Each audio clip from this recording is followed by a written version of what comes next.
Hi అండి, అందరికీ నమస్తే. ఎలా ఉన్నారు? బాగున్నారా? మీరు అందరు బాగుండాలి అని మనస్ఫూర్తిగా కోరుకుంటూ నేను మీ సంధ్య. ఏంటి సంధ్య, ముందు రోకలి చేతిలో దుడ్డు, ఇంతమంది, అసలు ఏం జరుగుతూ ఉంది అని అనుకుంటా ఉన్నారా? ఏమీ లేదండి, ఇక్కడ శ్రావణ మాసం వచ్చేసి స్టార్ట్ అయిపోయింది కదా, పెళ్ళిళ్ళ సీజన్ కూడా స్టార్ట్ అయింది. ఈ ఆగస్టు నెలంతా అపురూపంగా బాగానే ఉంది అని అందరూ పెళ్ళిళ్ళు పెట్టుకుంటూ ఉన్నారు. ఆ కార్యక్రమమే ఈరోజు. ఇక్కడ పెళ్ళి మా ఇంటి పక్క సిస్టర్దండి. అయితే ఈరోజే పెళ్ళి పెట్టేసుకొని ఈరోజే పసుపు కొమ్ములు నొక్కించుకునే కార్యక్రమం స్టార్ట్ చేసినాం. ఇక్కడ వచ్చేసి పెళ్ళి కూతురు ఈమె అన్నమాట. అవునండి, ఈమెదే పెళ్ళి. అయితే మా దగ్గర ఇట్లా పసుపు కొమ్ములు నొక్కేటప్పుడు ఇట్లానే చేస్తాం. ఇది మీ అందరికీ ఒకసారి చూపిద్దామనేసి నాకు ఎందుకో కాస్త ఇంట్రెస్టింగ్గా అనిపించింది. అందుకే వీడియో స్టార్ట్ చేసుకున్నా పెడదామని.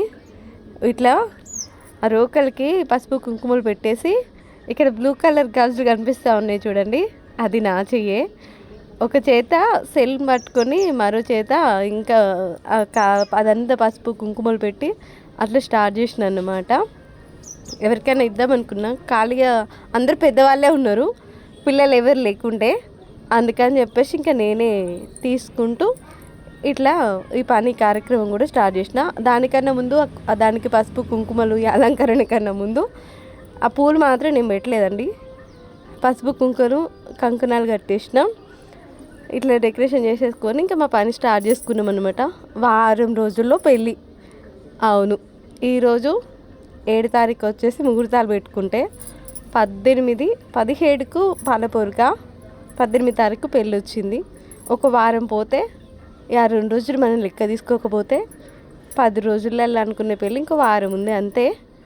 ఇక్కడ ఇంక ఈ పని చేస్తూ ఉన్నాం. పసుపు కొమ్ములు ఇట్లా నొక్కించి దాని తర్వాత ఈ కార్యక్రమాలన్నీ స్టార్ట్ చేస్తారు కదా. ఈరోజు మంచిగా ఉన్నదంట. ఇదే రోజు ఇవి పని అయిపోతే తర్వాత బట్టలు కానీ ఇంకేమన్నా సామాన్స్ కానీ తీసుకొచ్చుకోవడానికి చాలా ఇక టైం తక్కువ ఉంది కాబట్టి వారం రోజులలో పనులు అవ్వాలి అంటే ఆడపిల్ల వాళ్ళకి చాలా టెన్షన్స్ ఉంటాయి కదా, అట్లా అన్నమాట. అందుకని ఇంక ఈ గబగబా ఈ పని స్టార్ట్ చేసేసిర్రు. ఇక్కడ పెసాలు విసురుతూ ఉన్నారు. అవును, మా దగ్గర ఏంటంటే ఈరోజు విసిరిన పెసాలని పక్కకు పెట్టేసి ఆ రోజు పెళ్ళి అయిపోయిన తర్వాత గారెలు చేసి ఇక్కడ పెళ్ళిపోచమ్మ అని చెప్పేసి అవి కూరాడుకుంటారు కదా, పెట్టడం ఆనవాయితీ. దానికోసం అని చెప్పి ఇక్కడ మా వాళ్ళు అందరూ ఇంకా పెసాలు ఇసురుతూ ఉన్నారు. భలే ఫాస్ట్గా ఇస్తున్నారు. అంతే, ఇంకా 5 పట్టేస్తే ఎట్లా ఉంటుంది, ఫాస్ట్గా అయిపోయింది. ఇంతకీ నా గొంతుకు ఏమైందండి? మీకు ఎవరికైనా కొంచెమైనా డౌట్ రావట్లేదా అండి? అడగట్లేదు, జలుబు అయింది తెలుసా, పని చేయట్లే. నేను చాలా రోజులు అవుతుంది. అసలు మనం ఏదైనా మన వీడియో చేయాలి అంటే అసలు ఫస్ట్ నేను మాట్లాడాలి దేనికైనా. మంచిగా దగ్గర వారం ఎంతకి వస్తూ ఉంది. జలుబు అయింది. ఈ 2-3 రోజుల నుంచి మాత్రం విపరీతంగా బాధిస్తూ ఉంది. అంతకుముందు కొంచెమే ఉండే. ఇంకా నా విషయం ఎందుకు లేండి, ఇక ఇక్కడ ముందు పెట్టేసుకొని ఆ విషయం మాట్లాడట్లే కానీ దీని గురించి చెప్తా ఉంది అని అనుకుంటారేమో. సారీ.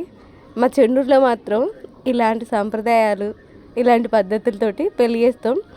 పాపం కొంతమందికి ఏంటంటే ఒక 1 మంత్ టైం ఉంది అనుకుని పెళ్ళిళ్ళు పెట్టుకుంటే ఆ టైం వరకు ఏం చేస్తారంటే ఫోటోగ్రాఫర్కి చెప్తారు కదా, వాళ్ళు వచ్చేసి వీడియోస్ కానీ ఏమన్నా ఫొటోస్ కానీ అట్లా సెట్ చేసుకుంటారు.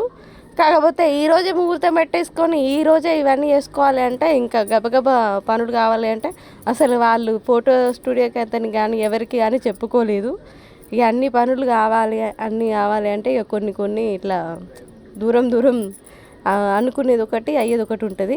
ఇలా నీ స్పీడ్ మూమెంట్లో తీసిన భలే అనిపించింది నాకు.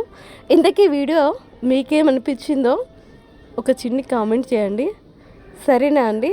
ఓకే, మరి బాయ్. మరోసారి అందరికీ నమస్తే. అందరూ బాగుండాలి అని నేను మీ సంధ్య మనస్ఫూర్తిగా కోరుకుంటా ఉన్నా.